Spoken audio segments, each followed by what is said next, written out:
Hanap natin sa board. 100 people surveyed. Ang aming tinanong, bakit mas masarap pang katabi ang unan kaysa sa asawa? Ning. Siya naghihilik.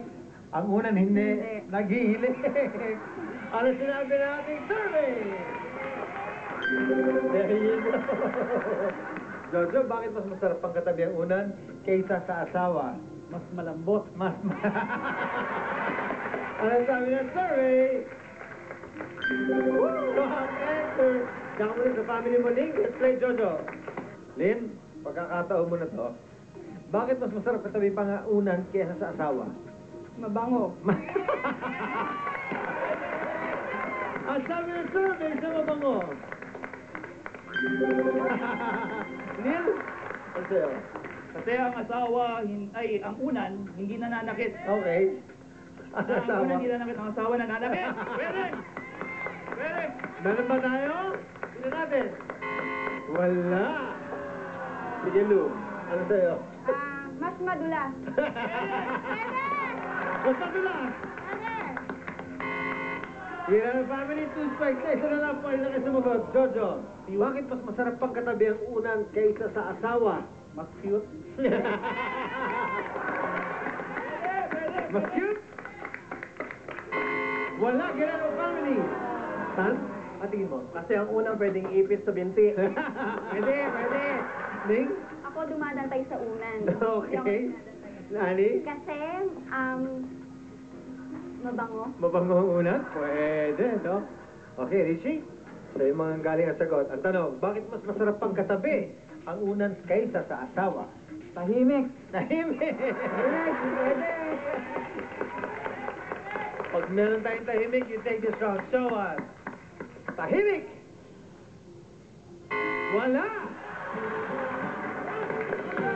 Dami families took this round.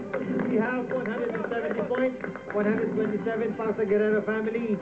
Alamin natin ang natitirang sagot. Number 2. Hindi maligot.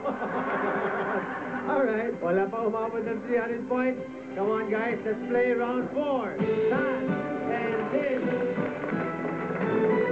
Kamayan tayo. Isang kamay sa likod, ang isa sa lamesa. Dito sa round na ito, triple points ang binibigay natin. Top 3 answers ang kailangan natin sa board. 100 people surveyed. Ang tanong natin, anong hindi mo dapat gawin kung mahal mo ang nature o kalikasan? Rotan. Ang magkalat. Ang magkalat? Pwede. Sabi natin survey. Top answer. List ka muna sa family mo. Let's play Tan. Team Captain Richie. Magputol ng puno. Magputol ng puno. Pwede. Sabi ng survey. Yes. Isang sagot na lang. Pass money na kayo. Ang kawani. Huwag mag-smoke belching. Huwag mag-smoke belching. Meron ba tayo sa survey? Pwede. Wala. Roning? Huwag tapunan ng basura yung mga ilog. Huwag tapunan ng basura. Ang ilog, tignan natin. Meron ba tayo? Show us. Family, 2 strikes na. Isa na lang. Kayo na maglalaro. Tan. Siyempre, ang tirain ito. Huwag sirain ang kalikasan. Yes, pwede. Pag tama ang sagot mo, pasokin ng fast money. Show us. Uy, wala. Family. Lynn, tingin mo. Avoid ang pollution. Avoid pollution. Jojo. Wag. Pollution din. Air pollution. Okay, Lou. Air pollution din. Huwag Neil, ang tanong, parang hindi mo dapat gawin kung mahal mo ang nature or kalikasan. Huwag magsunog.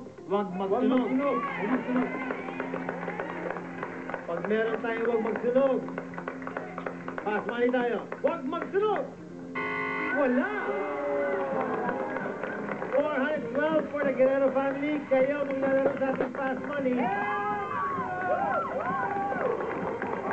Answer to number 3, please. Huwag magsunog ng gulong.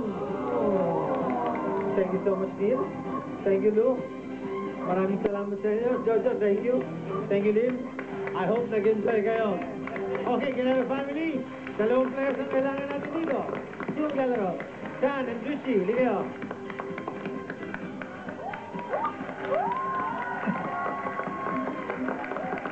Sa fast money, kailangan niyong gumawa ng combined score of 200 points. Pag nagawa niyo yan today, you bring home with you 750,000 pesos. Sino sa inyong dalawa ang unang maglalaro? Kuya. Si Kuya Richie. Kuya Richie, ikaw tatago ka muna namin. At habang nagtatago ka, huwag kayong alis, magbabalik ka. Family Feud!